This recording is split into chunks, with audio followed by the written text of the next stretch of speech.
오늘은 이후에 또 특송 시간도 있고 조금 시간이 지체가 되지만 조금 여러분들 양해해 주시고 또 예배에 또 집중해 주시기 바랍니다. 부활 신앙으로 삽시다라는 제목으로 말씀을 나누겠습니다. 아시는 것처럼 오늘 부활주일입니다. 그래서 제가 인터넷 검색창에 부활이라고 검색을 해보니까 가장 먼저 뭐가 나오는지 아십니까? 4인조 밴드 부활이 가장 먼저 나옵니다. 네. 그리고 나서 이제 인터넷 기사들이 쭉 올라오는 걸 보니까 이 인터넷 기사의 제목에도 부활이라는 단어가 참 많이 사용되더라고요. 이런 기사들이 있었습니다.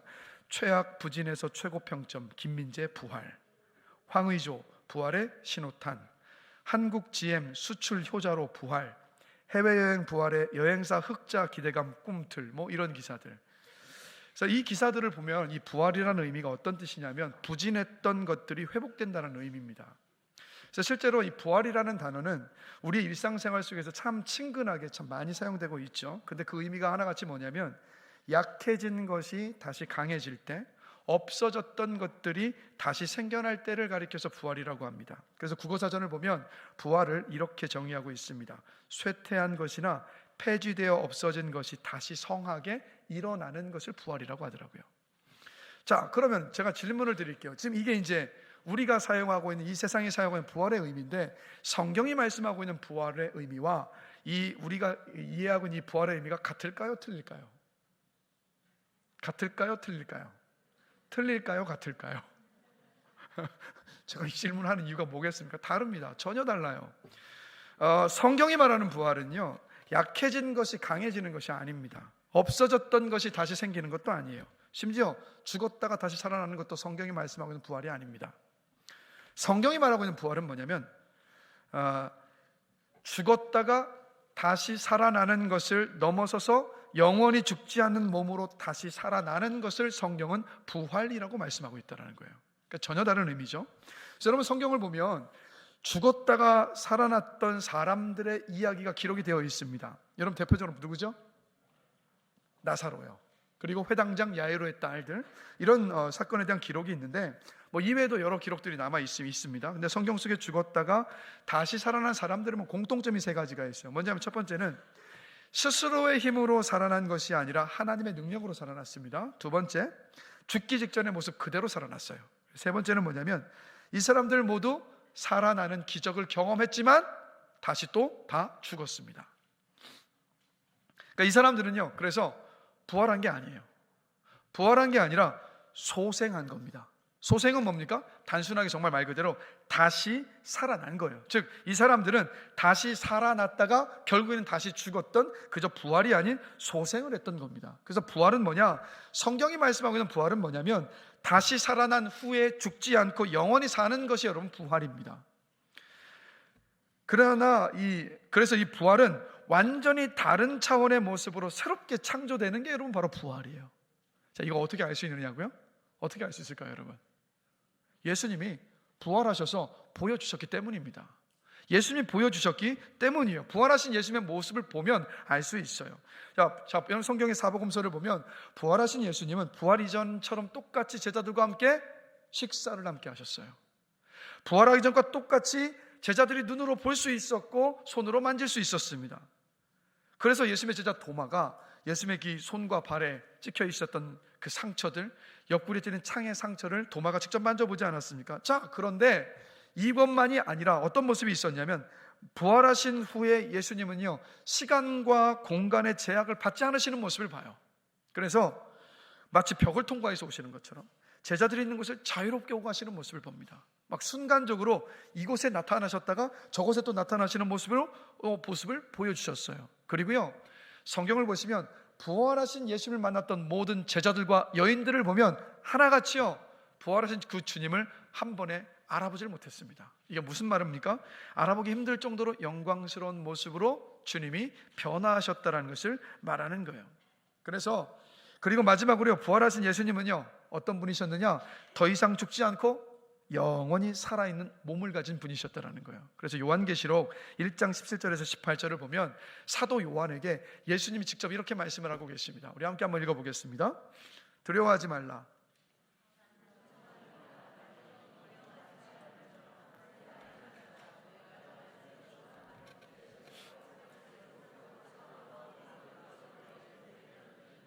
자, 예수님이 직접 뭐라고 말씀하고 계세요? 내가 이전에는 죽음을 경험했지만 이제는 세세토록 영원히 살아있는 존재로 부활하셨다라고 분명히 말씀하고 계시는 거예요. 그래서 여러분, 예수님은요, 저와 여러분들이 상상할 수 없는 영광스러운 모습으로 부활하셨습니다.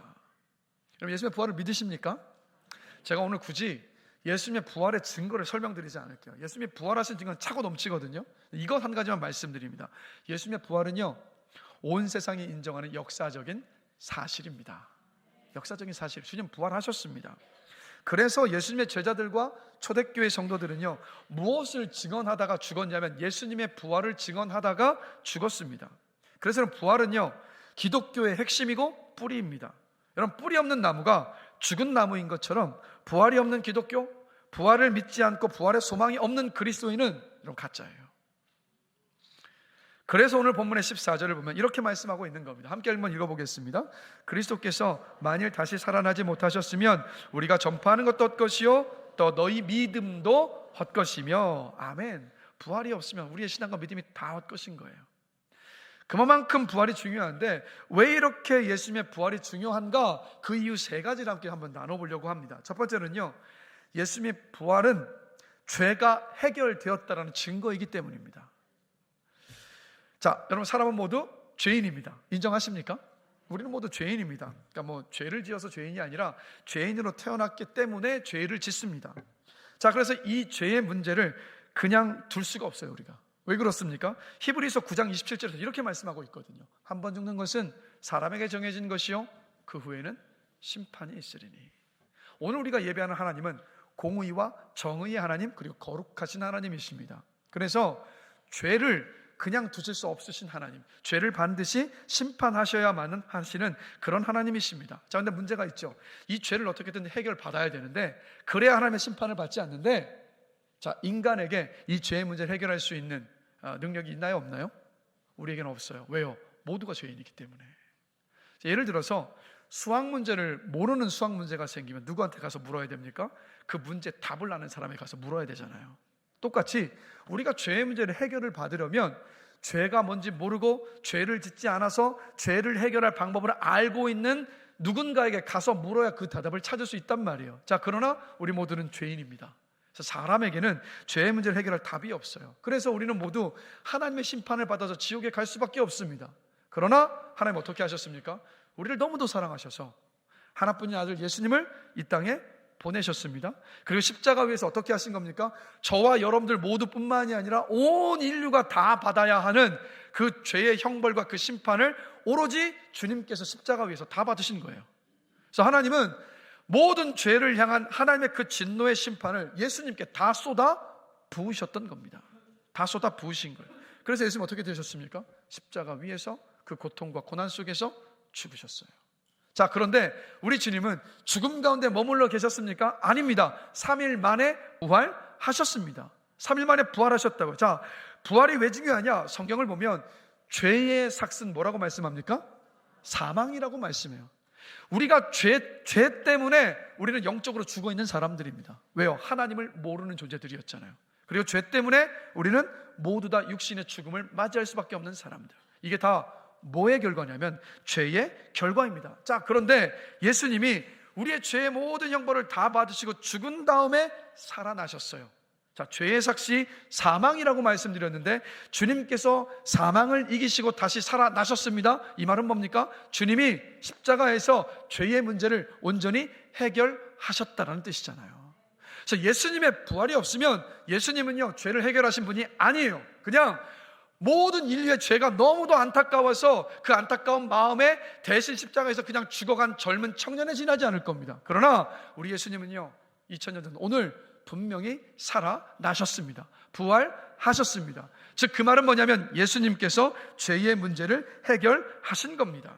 그래서 예수님은 십자가로 우리의 죄의 문제를 해결하셨고 부활로 죄의 결과인 그 죽음을 해결하셨습니다. 그래서 오늘 본문 17절을 보면 이렇게 말씀하고 있는 거예요. 그리스도께서 다시 살아나신 일이 없으면, 같이 읽습니다. 너희의 믿음도 헛되고 너희가 여전히 죄 가운데 있을 것이요. 그래서 여러분, 예수님의 십자가와 부활로 저와 여러분의 죄의 문제를 완전히 해결하셨습니다. 그래서 오직 죄 사함을 받으려면 오직 예수님께 그 답이 있는 거예요. 그러면 누가 하나님의 죄 사함을 받고 하나님의 자녀가 되는 그 은혜를 누릴 수 있습니까? 자, 로마서 10장 9절 함께 볼까요? 함께 읽겠습니다. 내가 만일 내 입으로 예수를 주라 시인하며 또 하나님께서 그를 죽은 자 가운데서 살리신 것을 내 마음에 믿으면 구원을 받으리라. 아멘. 예수님의 십자가의 죽음과 부활을 믿는 사람이 죄 사함의 은혜를 입습니다. 만약에요, 이 자리에 그런 분이 한 분도 안 계실 것이라 저는 믿지만, 예수님의 십자가는 믿는데 부활을 믿고 있지 않다면 구원받는 믿음이 아닙니다. 그래서 여러분, 예수님의 십자가 부활을 온전히 믿는 믿음의 자리에까지 가시는 여러분들이 되시기를 주님의 이름으로 축원합니다. 끝까지 십자가 부활을 믿는 믿음을 지키며 사시기를 주님의 이름으로 기도합니다. 이래서 부활이 중요한 거예요. 두 번째는 왜 부활이 중요하냐? 예수님의 부활의 능력이 우리에게 주어졌기 때문입니다. 그럼 신앙생활은 뭐죠? 신앙생활은 뭘까요, 여러분? 예수님을 닮아가는 것, 예수님의 성품을 닮아가는 게 신앙생활입니다. 자, 그런데 우리 이제 신앙생활의 여정을 잘 한번 돌아보면, 자, 우리는 은혜 받고 난 후에도 다시 넘어질 때가 있습니다. 죄 짓지 않기로 마음을 먹은 후에 다시 죄를 짓는 내 모습을 보면서 실망하고 좌절하기도 합니다. 막 부모들은요, 자녀들의 화내지 않겠다고 다짐했다가 화를 내고 난 후에 좌절하기도 합니다. 하고 싶은 말을 다 쏟아내면 안 된다는 건 알고 있는데 이웃들에게 하고 싶은 말을 다 쏟아내고 난 다음에 그 다음에 후회하기도 합니다. 이럴 때면요, 우리가 이런 마음을 갖게 되잖아요. 왜 나는 이 모양이지? 난 예수님을 닮아갈 수가 없어. 난 바뀔 수 없어 라고 막 신앙의 회의감이 들고 막 포기하고 싶어지기도 해요. 그런데 여러분, 왜 이런 일이 생겨날까요? 그 이유는 다른 데 있지 않습니다. 바로 이거예요. 그러니까 예수님을 닮아가는 일이, 내가 예수님을 닮아서 예수님의 성품을 닮아서 성숙해져가는 그 과정들이 나의 어떤 수양이나 나의 부단한 노력을 통해서 예수님을 닮아갈 수 있다고 생각하기 때문이에요. 아닙니다, 여러분. 이럴 때요, 우리에게 필요한 것이 뭔지 아십니까? 바로 예수님을 믿음으로 우리에게 일어난 일을 붙잡고 믿음으로 여러분 선포해야 됩니다. 자, 예수를 믿었을 때 우리에게 일어난 일들을 로마서 6장 3절에서 이렇게 말씀하고 있어요. 함께 한번 읽어보겠습니다. 무릇 그리스도 예수와 합하여 세례를 받은 우리는 그의 죽으심과 합하여 세례를 받은 줄을 알지 못하느냐. 로마서 6장 5절도 함께 보겠습니다. 만일 우리가 그의 죽으심과 같은 모양으로 연합한 자가 되었으면 또한 그의 부활과 같은 모양으로 연합한 자도 되리라. 아멘. 또 갈라디아서 2장 20절, 오늘 유초등부 찬양의 그 가사가 된 갈라디아서 20장도 이렇게 말하잖아요. 내가 그리스도와 함께 십자가에 못 박혀 나니 그런즉 이제는 내가 사는 것이 아니요 내 안에 그리스도께서 사시는 것이다 라고 말씀하잖아요. 자, 이게 무슨 말입니까? 우리가 예수님의 십자가와 부활을 믿을 때 우리의 옛사람은 예수님과 함께 십자가에서 죽었습니다. 우리가 예수 그리스도의 부활을 믿을 때 우리도 주님과 함께 부활한 겁니다. 자, 이 말을 또 풀어서 뭘 하냐면, 바로 우리가 예수 그리스도의 십자가 부활을 믿을 때 우리 안에 예수님을 죽음 가운데서 부활하게 하신 부활의 능력이 우리 안에 임한 거예요. 이게 뭡니까? 바로 성령님입니다. 우리 안에 부활의 능력이신 성령께서 계신 거예요. 그래서 또 다른 말로 부활의 능력은 뭐냐?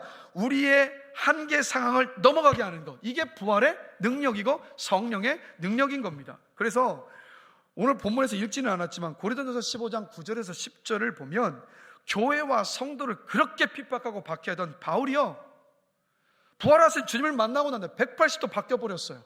어떻게 됐습니까? 주님의 그 부활을 전하는 사도가 되어버린 거예요. 예수님을 전하는 사람이 된 거예요. 자, 근데 바울은 나에게 어떻게 이런 일이 일어났는가? 고린도전서 15장 10절을 보면 이렇게 말해요. 은혜라고 표현을 하는데, 이 은혜가 뭐냐면 부활하신 주님을 믿고 믿음으로 말미암아 바울의 심령 안에 부어졌던 바로 부활의 능력, 바로 성령의 능력을 말합니다. 그래서 이 바울이 고린도 후서 4장을 보면요, 예수 그리스도를 믿는 믿음만에 내 안에 주어진 이 부활의 능력을 가리켜서 이렇게 표현을 해요. 질그릇과도 같은 우리 안에 담겨있는 보배라고 표현을 합니다.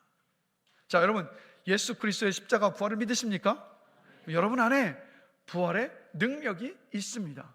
여러분 안에 성령께서 계십니다.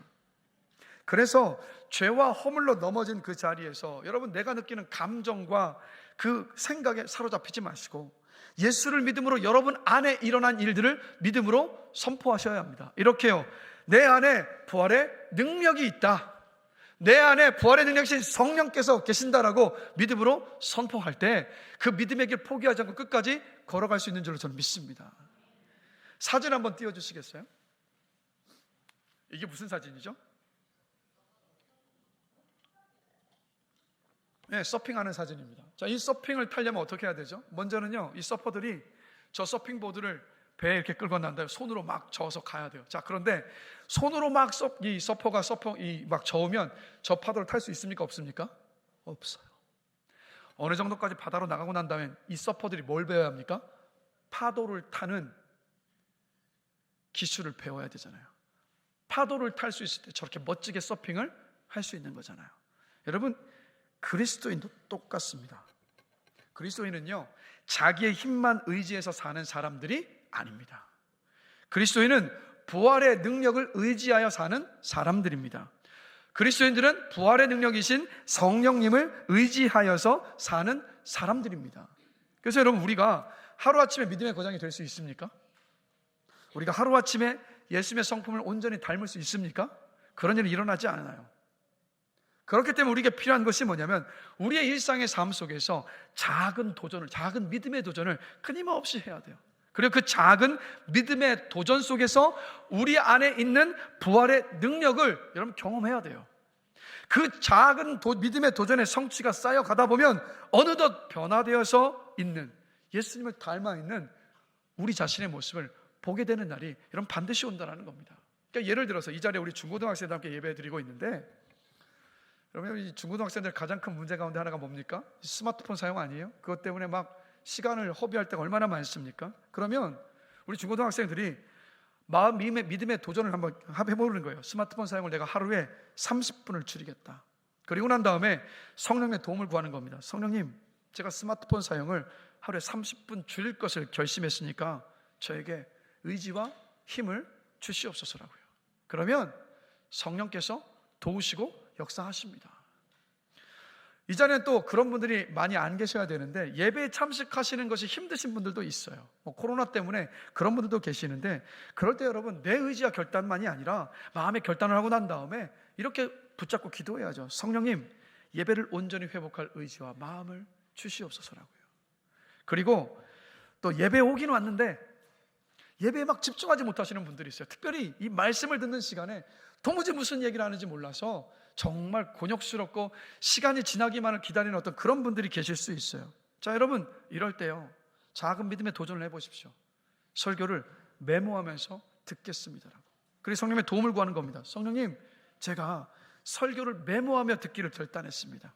설교를 메모하며 들을 수 있는 의지와 힘을 주시옵소서라고요.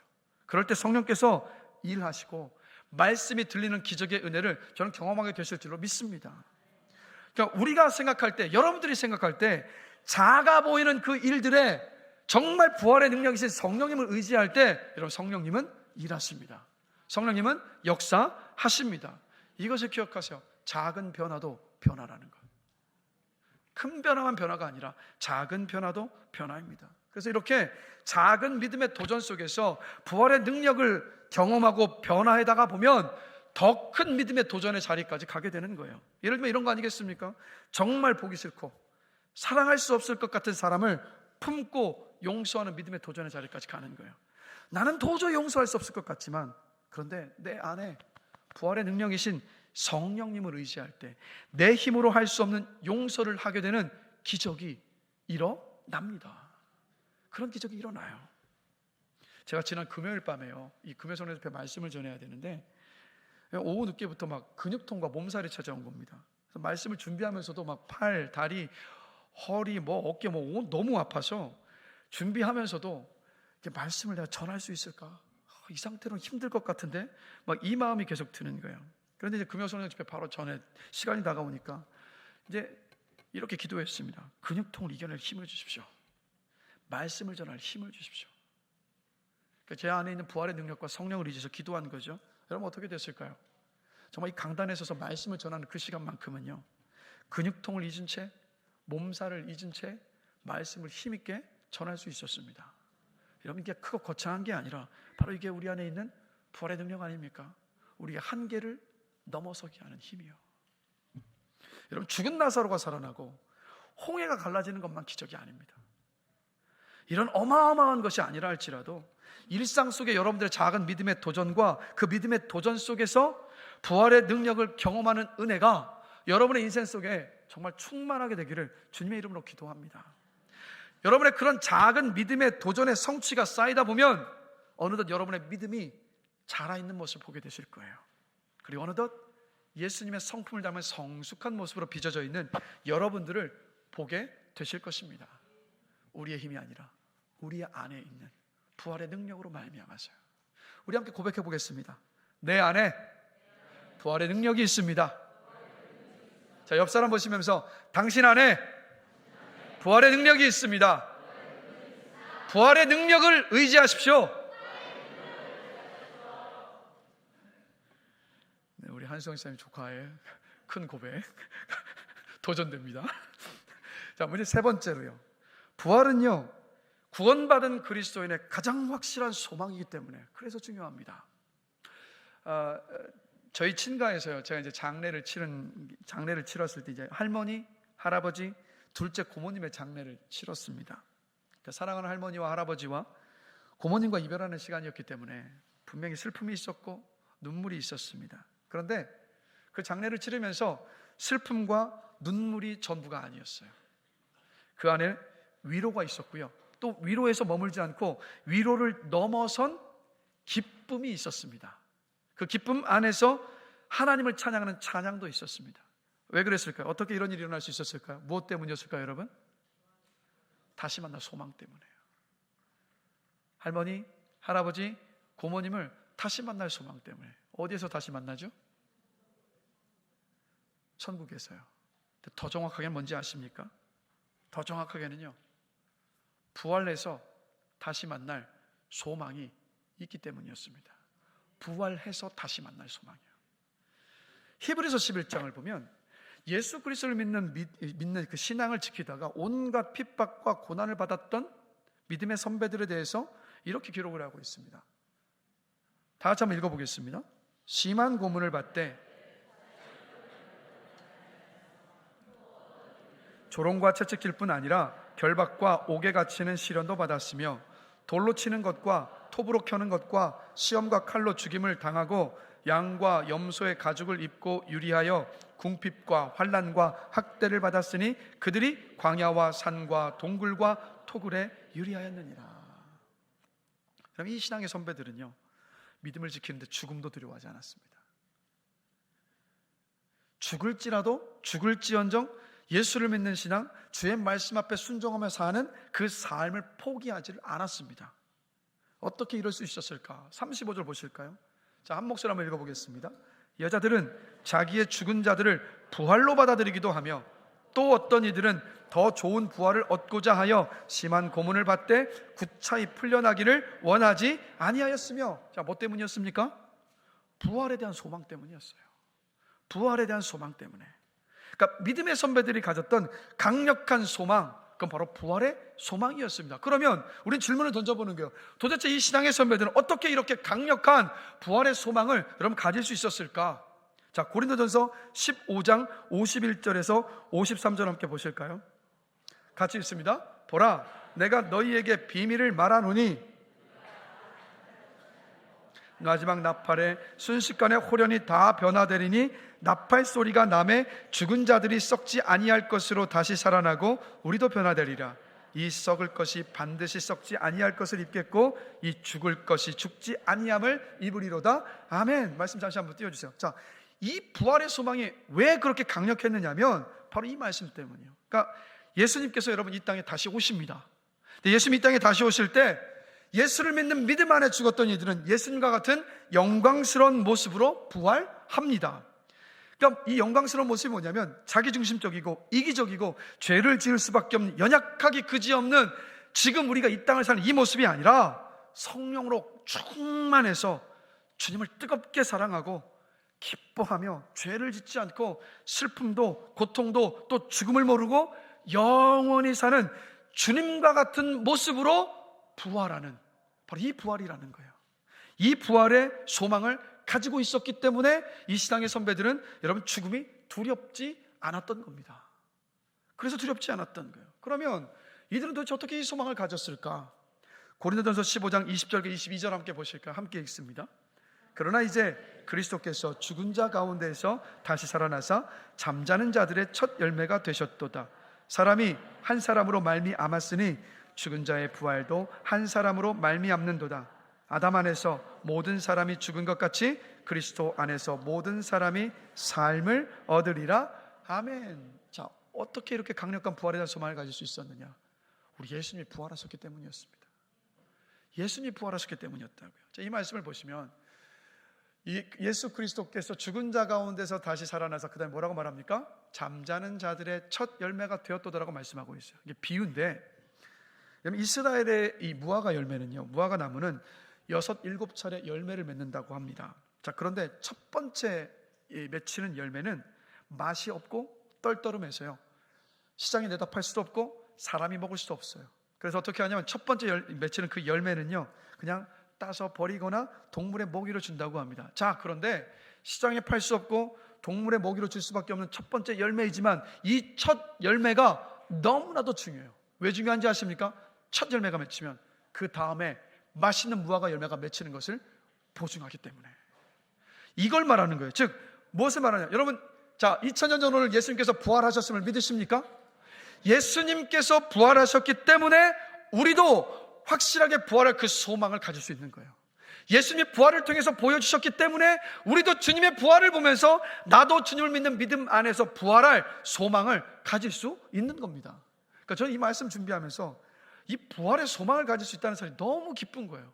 막 이런 거죠. 지금은 제가 너무도 연약하고 부족한 모습이 있지만 주님이 다시 오셨을 때, 아니면 뭐 주님께서 오시기 전에 제가 먼저 죽고 나서 주님이 또 오셨을 때 제가 부활할 때 주님과 같은 영광스러운 모습이요, 더 이상 죄 앞에 무너지지 않고 고통과 두려움과 죽음도 없고 주님과 같은 영광스러운 모습으로 변화되어 있는 제 모습을 생각을 하니까 너무 기대가 되고 너무 기쁜 거예요. 그때가 여러분 좀 너무 기다려집니다. 너무 고대되는 거예요. 여러분, 그런 소망 가지고 계십니까? 얼마나 영광스럽습니까? 정말 그 부활의 소망 가운데 살아가신 여러분 되시기를 주님의 이름으로 축복합니다. 자, 그런데요, 근데 이 부활의 소망에 대해서 우리가 한 가지 정말 깊이 생각해 봐야 될 것이 있습니다. 다시 한번 질문을 드릴게요. 부활의 소망을 가지고 계십니까? 주님과 같이 부활하실 것을 믿으십니까? 근데 여러분, 이 부활의 소망을, 부활을 우리가 너무 가볍게 여기는 경향들이 있어요. 뭐냐면 세상과 믿지 않는 사람들과 전혀 다를 바 없이 살면서도, 말씀에 순종하며 사는 것에 전혀 관심이 없으면서도 예수님의 십자가 부활을 믿으니까 나도 부활할 것이다 라고 너무 쉽게 생각하는 데가 많은 것 같아요. 제가 왜 이렇게 말씀을 드리냐면 요한복음 5장 27절에서 29절, 우리 예수님이 직접 이렇게 말씀하십니다. 우리 함께 읽겠습니다. 또 인자됨으로 말미암아 심판하는 고난을 주셨느니라. 이를 놀랍게 여기지 말라. 무덤 속에 있는 자가 다 그의 음성을 들을 때가 오나니 선한 일을 행하는 자는 생명의 부활로, 악한 일을 행한 자는 심판의 부활로 나오리라. 아멘. 말씀 잠시 한번 띄워주십시오. 자, 부활하신 주님께서 우리를 심판하십니다. 근데 뭐라고 말씀하시냐면 선한 일을 행한 자는 생명의 부활로 나온다. 선한 일을 행한 자는 주님과 같은 영광스러운 모습으로 부활하실 것이란 말씀이에요. 자, 그럼 이 선한 일이 뭘까요? 선한 일은 말씀을 내 인생의 기준으로 삼으며 사는 것, 예수님을 내 인생의 주인으로 인정하며 사는 것을 말해요. 선한 일은 뭐냐면 최선을 다하여서 주의 말씀 앞에 순종하며 살려는 사람, 불순종한 자리에서 다시 일어서서 순종의 길을 회개하며 다시 돌이켜서 걸어가는 사람, 세상의 가치관과 유행을 따라 살다가도 정신 차리고 회개하고 주님 뜻대로 살아가는 그 좁은 길로 다시 돌아와서 그 길을 끝까지 걸어가는 사람, 바로 이 사람이 주님께서 말씀하시는 선한 일을 여러분 행하는 사람입니다. 그 사람이 어떻게 해요? 주님과 같은 영광의 부활로 나오게 될 것이라고 말씀하고 있는 거예요. 반대로 또 뭐라고 말씀합니까? 악한 일을 행한 자, 즉 제가 지금 말씀드린 것과 전혀 상관이 없는 삶을 살았던 사람은 바로 심판의 부활로 나오게 될 것이다. 뭡니까? 지옥의 심판을 받게 될 것이라는 이런 말씀이잖아요. 그래서 여러분, 오늘 우리 본문이 이 고린도전서 15장은요 초대교회가 가지고 있었던 초대교회 안에 예수 그리스도의 부활의 신앙에 대한 그 원형이라고 봅니다. 그래서 이 사도 바울이 예수 그리스도의 부활에 대해서 고린도전서 15장에서 그렇게 전체를 통해서 부활을 계속해서 이야기한 다음에 마지막 58절을 보면 그래서 이렇게 말씀하고 있는 거예요. 함께 한 목소리를 읽겠습니다. 그러므로 내 사랑하는 형제들아, 견실하며 흔들리지 말고 항상 주의 일에 힘쓰는 자들이 되라. 이는 너희 수고가 주 안에서 헛되지 않은 줄 알미라. 아멘. 무슨 말입니까? 주님을 따라가는 이 삶, 어렵고 힘들더라도 포기하지 마십시오. 왜냐하면 그 수고가 주님 안에서 헛되지 않습니다. 주님이 다시 오셨을 때 주님과 같이 영광스러운 모습으로 부활하게 될 것이기 때문입니다 라고 바울이 이런 말하고 있는 거예요. 이번 주간에 제가 아는 목사님과 통화를 하는데 개척교회 목사님이세요. 이제 건물 주인이 이제 상가 건물을 빌려서 이제 교회 예배를 처소로 삼고 있었는데 건물 주인이 나가라고 한 겁니다. 그래서 어쩔 수 없이 교회를 이제 이전을 해서 예배 처소를 찾아야만 했어요. 그래서 예배 처소를 찾기 위해서 이곳저곳을 많이 돌아다니신 거예요. 근데 이 목사님 이제 뭐라고 이렇게 말씀하시는 거예요. 막 예배 처소를 알아보러 다니다 보니까 돈 욕심을 내는 건물주들이 그렇게 많더라는 거예요. 자, 근데 그 다음 말이 참 마음 아팠어요. 그 다음에 이렇게 말씀하시더라고요. 그런데 내가 만난 그런 건물주들이 하나같이 그리스도인이라는 거예요. 그러니까 이제 함께 알아보러 다니던 교회 집사님 한 분이요, 성도님 한 분이 목사님께 이렇게 말하더랍니다. 목사님, 건물주가 그리스도인이면 계약하지 마시죠. 참 여러분 웃픈 일이지 않습니까? 웃기면서도 안타깝고 슬픈 일이잖아요. 그럼 부활의 소망이 있으면 이렇게 살 수가 없습니다. 왜 그렇게 돈돈돈하며 살까요? 왜 그렇게 세상의 유행을 쫓아가며 살려 할까요? 왜 그렇게 남들이 하는 것은 나도 다 해야 한다고, 다 누려야 한다고 그렇게 욕심을 부리며 사는 것일까요? 왜 그렇게 움켜쥐고 인색하게 사는 것일까요? 왜 그렇게도 세상에서의 성공과 인정에 목을 매며 사는 것일까요? 왜 그렇게 다른 사람들에게 그 위에 굴림해서 갑질하려 할까요? 왜 그렇게 하나님께서 나에게 주신 것 앞에 자족하고 감사하며 살지 못한 채 더 크고 넓은 집으로 더 많은 재산과 돈을 모으려 할까요? 왜 그렇게 우리 자녀들을 세상의 기준에 끼워 맞추기 위해서 그렇게 자녀들을 닥달하는 것일까요? 왜 진리를 부정하는 세상과 타협하며 사는 것일까요? 왜 주님을 위해 내 삶을 드리지 못하는 것일까요, 여러분? 19절 말씀 함께 보실까요? 함께 한번 읽겠습니다. 만일 그리스도 안에서 우리가 바라는 것이 다만 이 세상의 삶뿐이면 모든 사람 가운데 우리가 더욱 불쌍한 자이리라. 아멘. 왜 그렇게 사냐면 이 세상의 삶이 전부라고 생각하기 때문에. 다른 말로 영광스러운 주님과 같은 모습으로 부활할 그날에 대한 부활의 소망이 없기 때문에. 여러분, 올림픽에 출전하는 선수들이요, 그 남들이 보면 그 고통스럽고 힘든 시간들, 왜 즐겁게 놀 수 있는 시간 왜 다 포기해? 라고 할 때 올림픽에 나가서 준비하는 선수는 왜 그 시간들 다 포기합니까? 더 소중하고 더 영광스러운 시상대 위에서는 그 시간을 바라보기 때문에 그것과 비교할 수 없는 하찮은 것들을 포기하는 거잖아요. 똑같지 않습니까? 우리는요, 더 영광스럽고 더 복된 것 앞에 하찮은 것들을 포기할 수 있어요.